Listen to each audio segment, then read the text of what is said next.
అనునిత్యం ప్రజల సంక్షేమం కోసం పరితపించే ప్రజానాయకుడు కంది శ్రీనివాసరెడ్డి ప్రజలతో మమేకమవుతున్నారు. ప్రతిరోజు ఉదయం 6:30 నుంచి బస్తీ బాట నిర్వహిస్తూ స్థానిక సమస్యలు ఎత్తిచూపుతున్నారు. వాటికి పరిష్కారం చూపాలని ప్రభుత్వంపై ఒత్తిడి తెస్తున్నారు. అనంతరం ప్రజా సేవా భవన్కు తన సాయం కోరి వచ్చే వారికి అండగా నిలుస్తున్నారు కంది శ్రీనివాసరెడ్డి. తమ బాధలు చెప్పుకోవడానికి వచ్చేవారికి భరోసానిస్తున్నారు.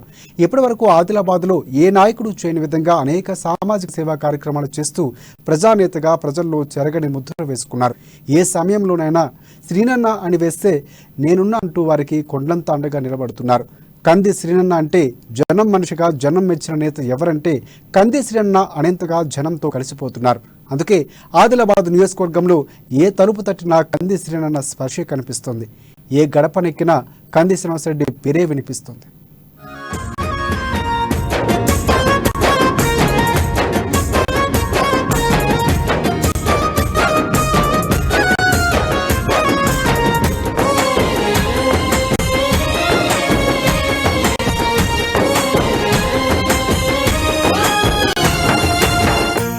ఆదిలాబాద్ నియోజకవర్గంలో ఎవరికీ సాధ్యం కాని రీతిలో అనేక సమాజహిత సామాజిక సేవా కార్యక్రమాలతో ప్రజల హృదయాల్లో స్థానం సంపాదించిన కంది శ్రీనివాసరెడ్డి తాజాగా బస్తీ బాటతో ప్రజల విశ్వాసాన్ని సైతం పొందగలిగారు.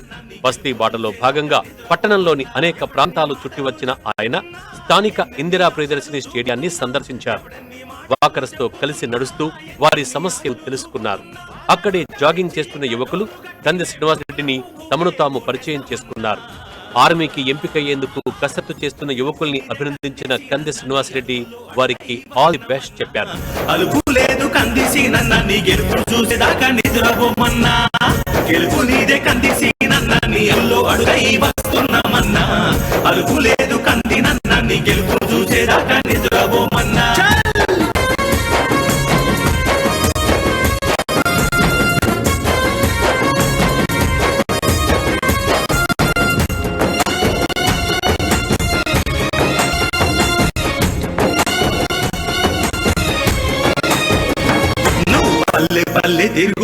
అనంతరం జిమ్ ను హాలంతా కలిగి తిరిగి అక్కడి వ్యాయామ పరికరాలను పరిచారు. కాసేపు వర్కౌట్స్ చేసి తన పూర్వ జ్ఞాపకాలను నెమరు వేసుకున్నారు.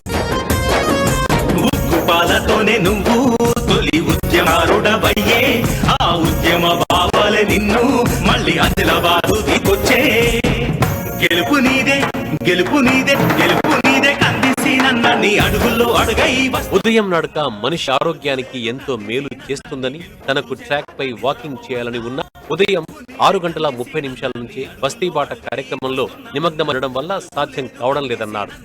ఇక్కడ వాకర్స్ తో కలిసి నడవడం, జిమ్ లో వర్కౌట్స్ చేయడం తనకు సంతోషంగా ఉందన్నారు. ఇట్లాగే అమెరికాలో ఉన్నప్పుడు రెగ్యులర్ ఎవ్రీడే వెళ్ళేది, చక్కగా లాట్ ఆఫ్ అక్కడ కూడా చాలా పెద్ద పెద్ద ట్రాక్లు ఉండేవి. సో వాటన్ని వెళ్తూ ఆ ఫీలింగ్ వచ్చింది. చాలా రోజుల నుంచి వద్దాం అనుకుంటున్నాం, కానీ బస్తీ మార్నింగ్ 6:30కే స్టార్ట్ అవ్వడము. సో ఇక్కడ చాలా సంతోషంగా ఉంది. చాలామంది ఆర్మీ ప్రిపేర్ అవుతున్నారు, కానిస్టేబుల్ ఎగ్జామ్స్కి ప్రిపేర్ అవుతున్నారు. It's very nice to see good people around here. తాము గత 15 సంవత్సరాలుగా స్టేడియంలో వాకింగ్ వస్తున్నట్టు వాకర్స్ అమ్మా న్యూస్, అమ్మా భారత్ తో తెలిపారు. అక్కడ తాము ఎదుర్కొంటున్న ఇబ్బందుల గురించి వివరించారు. పరిశుభ్రతపై అసంతృప్తి వ్యక్తం చేశారు. తాగునీటి ఇబ్బంది ఉన్నట్టు తెలిపారు. నుంచి వస్తున్నామండి. యాక్చువల్ ఇక్కడ ఏంటంటే చాలా రోజులకి ఒక 2-3 years బ్యాక్ వాకింగ్ ట్రాక్ కూడా లేకుండే. ఇప్పుడు కొంచెం డెవలప్ చేశారు. But jogging track, walking track separate ఉండి వాకింగ్ చేసే వాళ్ళకి ఇబ్బంది లేకుండా ఉండాలి. నీట్నెస్ ఒకటి ఉండదు. ఎందుకంటే డస్ట్ లేవడం చేయడం దానివల్ల కూడా కొంచెం ప్రాబ్లం వస్తుంది. థింగ్ ఇష్యూస్ అవి చాలా మందికి మార్నింగ్ వాక్ వచ్చిన వాళ్ళకి ఆ ఇష్యూస్ ఉంటాయి. సో అవన్నీ వీళ్ళు చూసుకోవాలని చెప్పేసి కోరుకుంటున్నాం. అనే ఉంది. కొన్ని సదుపాయాలు సరిగ్గా లేవు, లైటింగ్ ఇట్లా కరెక్ట్ లేవు, గేమ్స్ గిట్ట ఆడదామంటే అక్కడ సదుపాయాలు కరెక్ట్ లేవు. టేబుల్స్ ఒక 10 years దానికి మెయింటెనెన్స్ లేదు, ఏం లేదు. వాకర్స్ యువకుల ఇబ్బందులపై స్పందించిన కంది శ్రీనివాసరెడ్డి వారికి మరిన్ని మెరుగైన సౌకర్యాలు కల్పిస్తే బాగుంటుందని పాలకులకు సూచించారు.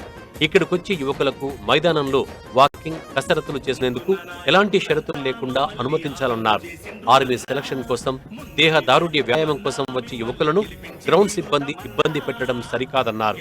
ఎగ్జామ్స్ ప్రిపేర్ అయ్యే వాళ్ళు, హాస్టల్స్లో ఉండేవాళ్ళు, సంక్షేమ హాస్టల్లో ఉండేవాళ్ళు, వ్యక్తిగత రూమ్స్లలో కిరాయికి రెంట్కి తీసుకుని ఉండేవాళ్ళు, రకరకాల వ్యక్తులు వస్తారు. సో వీళ్ళు రావద్దు, వాళ్ళు రావద్దు అంటే అన్లెస్ వాళ్ళు శాంతియుతంగా చక్కగా వాళ్ళ పని వాళ్ళు చేసుకుంటున్నప్పుడు, ఏ ప్రాబ్లం క్రియేట్ చేయనప్పుడు సో మీరు గ్రూప్గా రావద్దు, జంటగా రావద్దు, is are all nonsense యాక్చువల్గా. మరి మేబీ వాళ్ళంతా యూత్ ఒక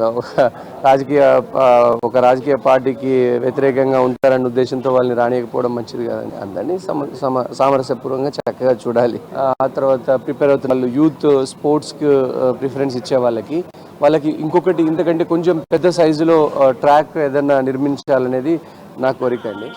అలాగే టాయిలెట్స్ కి తాళం వేసి ఉండడాన్ని చూసి పాలకులపై ఆగ్రహం వ్యక్తం చేశారు. అవి వాడుకలోకి రాకుండా నిరుపయోగంగా ఉండడమేంటని ప్రశ్నించారు. వెంటనే వాటి మెయింటెనెన్స్ బాధ్యత ఎవరికైనా అప్పచెప్పి ఉపయోగపడే విధంగా చేయాలని డిమాండ్ చేశారు. జిమ్కి రమేష్ గారు ఇన్ఛార్జ్ ఉండడం వల్ల కొంచెం వాళ్ళంతా కూడా ఎక్విప్మెంట్స్ని కాపాడగలుగుతున్నారు, జిమ్ని సరిగ్గా ప్రొటెక్ట్ చేయగలుగుతున్నారు, జిమ్ని సరిగ్గా మెయింటైన్ చేయగలుగుతున్నారు. టాయిలెట్స్కి మెయింటెనెన్స్ లేదండి. సో చాలా దురదృష్టకరం. టాయిలెట్స్ని తొందరగా మెయింటెనెన్స్కి తీసుకొస్తే చాలా బాగుంటుంది. ఎవరినైనా అపాయింట్ చేయడము, మున్సిపల్ ఎంప్లాయీస్ ఉంటారు, ఎవరినైనా సరిగ్గా అపాయింట్ చేస్తే కనుక సరిగ్గా మెయింటైన్ కావాలని అండి. అండ్ ఇంకోటి అండి, ఇక్కడ వాటర్ కూడా సరిగ్గా డిస్ట్రిబ్యూషన్ సరిగ్గా లేదు, ఎవరైనా మెయింటెనెన్స్కి ఉండాలి. సో అవసరమైతే మన కంది శ్రీనివాస్ రెడ్డి ఫౌండేషన్ తరఫున ఇంకొక ఫ్రిడ్జ్ని ఏర్పాటు చేయడానికి ప్రయత్నం చేస్తాం.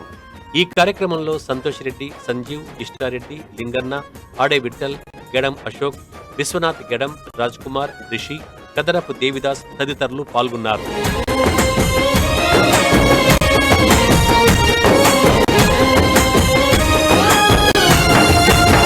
గెలుపు నీదే కందిసి నన్న నీ అడుగుల్లో అడగై వస్తున్నామన్నా, అడుగు లేదు కందిసి నన్న నీ గెలుపు చూసేదాకా నిద్రపోమన్నా. గెలుపు